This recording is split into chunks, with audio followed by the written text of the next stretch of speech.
तो भाई लोग, आज हम बात करने वाले हैं लुक किस्म के चैप्टर नंबर 203 के बारे में। और अगर आपने मेरे चैनल को अब तक सब्सक्राइब नहीं करा है तो जल्दी से इसको सब्सक्राइब कर लो ताकि आगे आने वाली वीडियोस आप मिस ना कर सको। तो भाई लोग, पिछले एपिसोड में हमने देखा था जो हमारा लोगन ली होता है गॉड डॉग गैंग के होप से मार खाने के बाद लोगन अभी काफी ज्यादा सीरियस हो जाता है, क्योंकि जो होप होता है उसने लोगन के हाथ से हानिल की चिपकाई हुई बैंडेड उतार दी होती है। बट अभी के लिए यहाँ से सीन शिफ्ट होता है और हमें दिखाया जाता है एक पेट्रोल पंप का सीन। जो पेट्रोल पंप का मालिक होता है वो बोल रहा होता है, हमारा पेट्रोल पंप 1 घंटा काम करने के पूरे $10 देता है। लोग हमेशा बोलते रहते हैं जहाँ वो काम करते हैं उन्हें वहाँ पे बहुत कम पैसे मिलते हैं, लेकिन इससे पहले कि जो मेरे वर्कर्स हैं वो मुझे बोले कि मैं उनकी सैलरी बढ़ाऊं, मैं पहले ही उन्हें काफी अच्छी पेमेंट करता हूँ। और यार, ये जो पेट्रोल पंप का मालिक होता है इसके सामने खड़ी होती है अभी हमारी लियोन ली। बट ये बात किसी को भी नहीं पता होती कि लियोन ली एक लड़की है। पेट्रोल पंप का मालिक कहता है, हम इतनी अच्छी सैलरी देते हैं लेकिन मैं तुम्हें यहाँ से निकाल रहा हूँ। लियोन ली कहती है,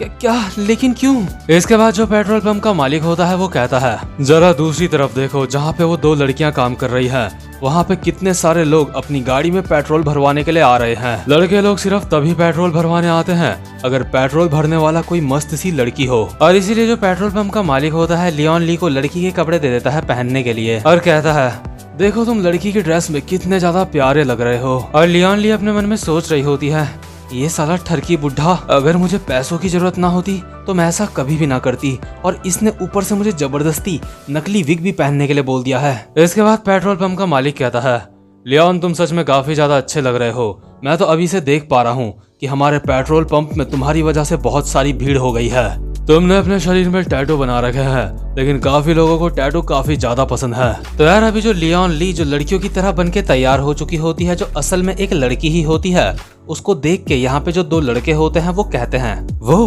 क्या तुम यहाँ पे नहीं हो? हम दोनों यहाँ पे कार धोने का काम करते हैं, आखिर तुम्हारा नाम क्या है? और लियोन ली अभी अपने मन में सोच रही होती है, आखिर ये लोग मुझसे ऐसे बात क्यों कर रहे हैं जैसे हम काफी अच्छे दोस्त होंगे। ये सच में बहुत ही ज्यादा अजीब है। इस पेट्रोल पंप में काफी अच्छे पैसे मिलते हैं, मैं इसी वजह से यहाँ पे काम कर रही हूँ, लेकिन यहाँ पे काम करने की एक और वजह है। और ये सोचते हुए जो लियोन होती है अपनी नजरें दूसरी तरफ घुमाती है और हम देखते हैं वहाँ पे जो हमारा वास्को होता है वो कार साफ कर रहा होता है। और लियोन की यहाँ पे काम करने की दूसरी वजह वास्को ही होता है। और यार, क्योंकि वास्को यहाँ पे काम कर रहा होता है इसलिए वो जेस का कॉल भी नहीं उठा पाया था। तो अभी हम देखते हैं जो लियोन होती है वो अपनी नजरें तिरछी करके वास्को को देख रही होती है, और जो वास्को होता है वो भी अचानक से लियोन की तरफ देख लेता है। और जो लियोन होती है वो काफी ज्यादा शर्मा जाती है और वहाँ से भाग जाती है, और भागते भागते खुद से कहती है, उसने मेरी तरफ देखा, ये सच में काफी ज्यादा अजीब है। तो इसके बाद सीन शिफ्ट होता है और हम देखते हैं लोगन ली को, जिसकी आंखों से अभी आंसू आ रहे होते हैं और वो काफी ज्यादा गुस्सा होता है। और लोगन का चेला अपने मन में बोल रहा होता है, मेरे लॉर्ड रो रहे हैं, हमारे जल्लाद से दिखने वाले लॉर्ड आज पहली बार रो रहे हैं। उनके हाथ से खून निकल रहा है, लेकिन उसके बावजूद भी वो फाइट करने के लिए खड़े हो गए हैं, और वो भी सिर्फ इसलिए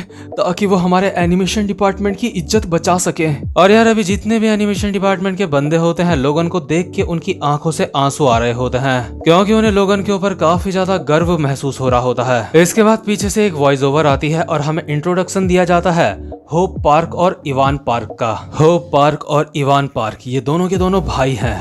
इवान पार्क ने रेसलिंग सीखी है और जब से इवान पार्क पैदा हुआ है तब से ही उसका वेट 5.1 kg था, और इवान पार्क बचपन से ही एक सुपर बेबी की तरह था। बट इवान पार्क की फैमिली बिल्कुल भी हैरान नहीं हुई ये देख के कि एक नए पैदा हुए बच्चे का वेट 5.1 kg है, क्योंकि इवान पार्क का बड़ा भाई होप पार्क जब वो पैदा हुआ था तो उसका वेट 9.2 kg था, यानी कि होप पार्क एक अल्ट्रा सुपर बेबी था। अपने भाई इवान पार्क की तरह होप पार्क ने कभी भी कोई भी स्पोर्ट्स नहीं सीखा, क्योंकि होप पार्क को कोई भी स्किल, कोई भी स्पोर्ट्स सीखने की कभी भी कोई भी जरूरत पड़ी ही नहीं, क्योंकि होप पार्क पहले से ही बहुत ज्यादा ताकतवर था। और हम होप पार्क का एक पुराना सीन देखते हैं जहाँ पे होप पार्क अकेला खड़ा होता है और उसके चारों ओर बहुत सारे बंदे पड़े हुए होते हैं जिन्हें होप पार्क ने मारा होता है। इसके बाद दोबारा से हमें वॉइस ओवर में बताते हैं, जो इंसान पहले से ही एक बीस्ट होता है उसे वर्कआउट करने की जरूरत नहीं पड़ती। वर्कआउट सिर्फ वो लोग करते हैं जो पहले से कमजोर होते हैं ताकि वो वर्कआउट करके ताकतवर बन सके।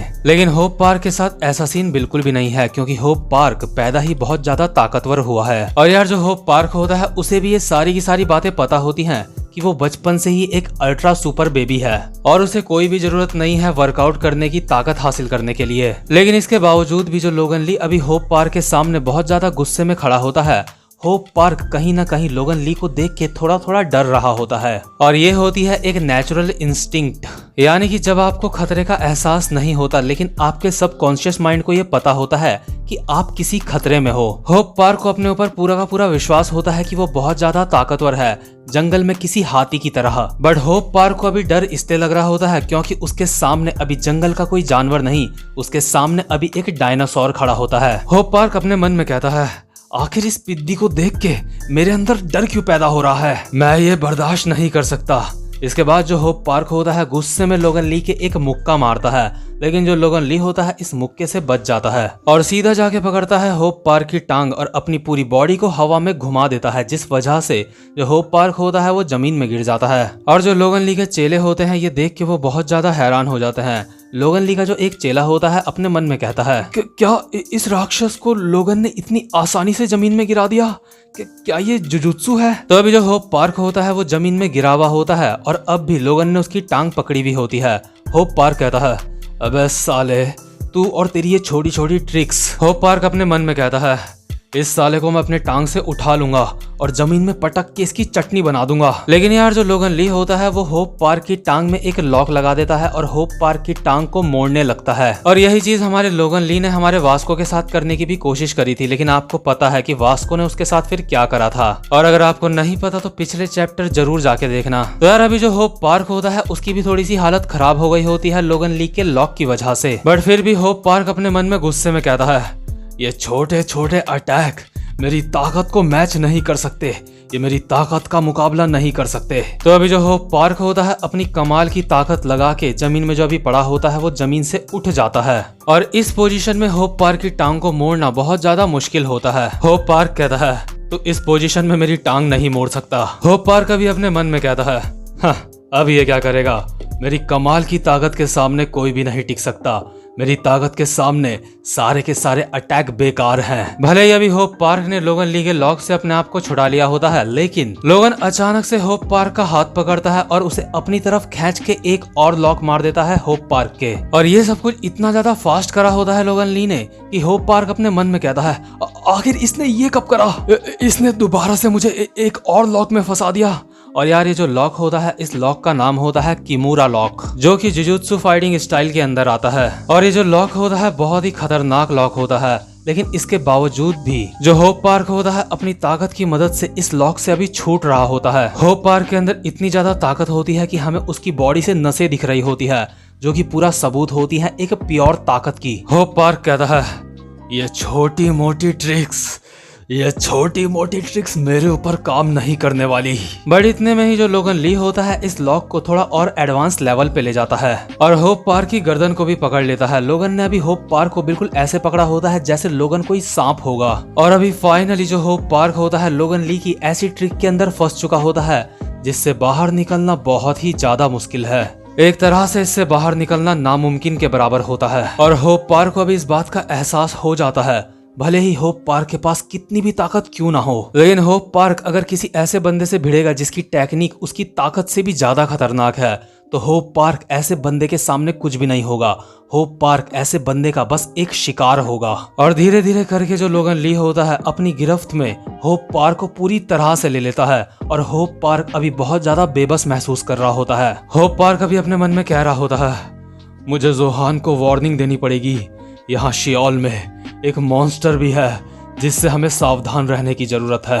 क्या इससे पहले ये बंदा मेरे ऊपर रहम खा रहा था, ये मुझे जानबूझ के नहीं मार रहा था, लेकिन क्यों ये मेरे ऊपर रहम क्यों खा रहा था। और यार आपको तो पता ही होगा लोगन ली इसलिए इस बंदे के ऊपर रहम खा रहा था क्योंकि वो सोच रहा था कि उसके हाथ में जो हानिल ने बैंडेड बांधी है कहीं वो निकल ना जाए, लेकिन होप पार्क ने खुद ही ये बैंडेड निकाल दी होती है और अपने लिए खुद ही इतनी बड़ी मुसीबत खड़ी कर दी होती है लोगन ली के रूप में। इसके बाद सीन शिफ्ट होता है और हम देखते हैं पेट्रोल पंप का सीन, जहाँ पे अभी गॉड डॉग गैंग के बहुत सारे बंदे आ जाते हैं और इनके हाथों में बहुत सारे डंडे भी होते हैं। इन सारे गॉड डॉग के बंदों को देख के यहाँ पे जितने भी लोग काम करते हैं पेट्रोल पंप में, वो इन्हें देख के काफी ज्यादा हैरान हो जाते हैं।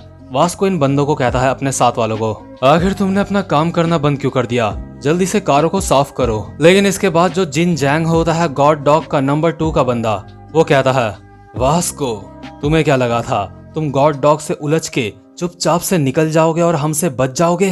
तुम्हारी वजह से वास्को, गॉड डॉग के 4 एग्जीक्यूटिव के सामने मैं मजाक बन के रह गया हूँ। इसके बाद वास्को कहता है अगर तुम्हें अपनी कार वॉश करवानी है तो लाइन में खड़े हो जाओ, जब तुम्हारी बारी आएगी तो मैं तुम्हारी कार वॉश कर दूंगा। लेकिन इतने में ही गॉड डॉग गैंग की भीड़ के बीच से निकल के आता है हमारा जोहान और वास्को को कहता है क्या तेरा ही नाम वास्को है? और भाई लोग इसी के साथ ये वाला चैप्टर यहीं पे खत्म होता है। उम्मीद करता हूँ कि आपको आज की वीडियो भी अच्छी लगी हो, और अगर आप मेरे चैनल पे पहली बार आए हो तो चैनल को जल्दी से सब्सक्राइब कर लो ताकि आगे आने वाली वीडियोस आप मिस ना कर सको। अब मैं मिलता हूँ आपसे अपनी नेक्स्ट वीडियो में, तब तक के लिए गुड बाय।